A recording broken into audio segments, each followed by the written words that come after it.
How to fix Discord bot Cleon black screen. Today guys I have the solution how to fix sense of this problem.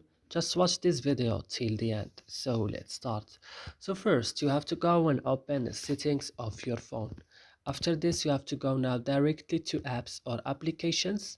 Here you will find all the applications that you have on your phone. So you will search now just for this Discord. When you found Discord, just open it like this and go to storage option. Then go to clear data, click OK and go back and click on force stop and click OK, and don't forget the last things is going to Play Store and updating your Discord again.